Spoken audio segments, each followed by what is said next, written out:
এই মুহূর্তে আমি রুক্মিণীগাঁওতে আছি, আর আমি যে এসডিআরএফ এর যেই নৌকা, সেই নৌকার মধ্যে আছি। আর আপনারা দেখতে পাচ্ছেন আমার পেছনে যে পুরোটাই কিন্তু জলমগ্ন। যে রুক্মিণীগাঁও এলাকা, সেই এলাকাটা কিন্তু পুরো জলমগ্ন। এইভাবে কিন্তু লোকরা স্থানান্তর হচ্ছে অন্য জায়গায়। আর যে এসডিআরএফ এর যারা আছেন ওনারা কিন্তু উদ্ধার করার জন্য এইভাবে দেখতেই পাচ্ছেন আপনারা, এইভাবে লোকেরা কিন্তু স্থানীয় লোকেরা ঘর ছেড়ে এইভাবে অন্য জায়গায় স্থানান্তর হচ্ছে। আর এখানে এক বুক অব্দি জল, কোমর অব্দি জল দেখতে পাচ্ছেন, আরও ভিতরেই আরও জল। আর সামনে একটা নৌকো আরেকটা আসছে, এসডিআরএফ এর নৌকো উদ্ধার করে যারা বাড়িতে আটকে আছেন তাদেরকে এইভাবে নিয়ে আসছেন। আর যে এক কাল রাতেই যে বৃষ্টি হচ্ছে, সেই বৃষ্টি কাল বিকেল দিকে যে বৃষ্টি হচ্ছে, সেই বৃষ্টির ফলে পুরো জলমগ্ন যেই রুক্মিণীগাঁও এলাকা, সেই রুক্মিণীগাঁও এলাকা পুরো জলমগ্ন। এখনও আমি যদি দেখাই, এই নৌকোর মধ্যে কিন্তু আছে অনেক কয়জন আছে যারা নিজেদের বাড়ি যাওয়ার জন্য এইভাবে প্রস্তুত হচ্ছে।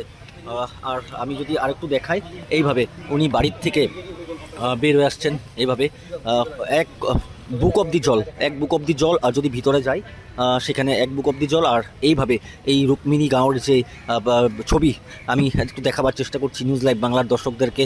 দিদি বাড়ি কোথায় আপনার? দিদি বাড়ি কোথায়? আমার তো বাড়ি দুর্গি ডিস্ট্রিক্ট। আমার এখানে আমার রুক্মিণীগাঁও স্কুলের সামনে। এখন কি আপনারা বাড়ি ছেড়ে চলে যাবেন, মানে অন্য জায়গায় স্থানান্তর হবেন? এখন তো ঘরে তো বসু বানিয়ে আছে, এখন ছোট ছোট বাচ্চা আছে, ওরা ফেলে থেকে কেমনি যাবো আমরা? এরকম করে থাকতে হবে, কষ্ট করে থাকতে লাগবো, এখন উপায় নাই। বস্তু বানি তো বাদে দাও, এখন তো নিজেই সাবধান হতে লাগবো। এত জলের মধ্যে দিয়ে না জল ব্যবস্থা আছে, না খাওয়ার ব্যবস্থা আছে। আমি যদি দেখাই, এইভাবে যারা এসডিআরএফ এর জওয়ান, ওনারা কিন্তু এইভাবে ওনারা নিয়ে যাচ্ছে। আর আমি একটু দেখাই, এসডিআরএফ এর যে আরো যে দলটি আছে, সেই দলটি কিন্তু এভাবে উদ্ধার করে যারা আছেন ভিতরে আটকে আছেন তাদেরকে এইভাবে বাড়ির থেকে তাদেরকে নিয়ে আসছে, অন্য জায়গায় স্থানান্তর করছে।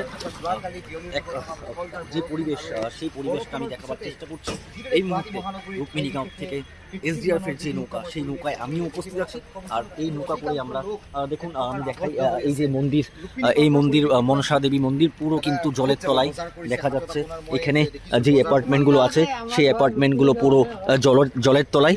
এখানে পুরো এই যে অঞ্চলটা, এই এলাকাটা পুরো জলের তলায়। আর এইভাবে এসডিআরএফ এর যে নৌকা, এইভাবে এসডিআরএফ এর নৌকা দিয়ে সবাইকে উদ্ধার করা হচ্ছে। নিউজ লাইভ বাংলা দর্শকদেরকে আমি এখান থেকে এই ছবি দেখাবার কিছু চেষ্টা করলাম।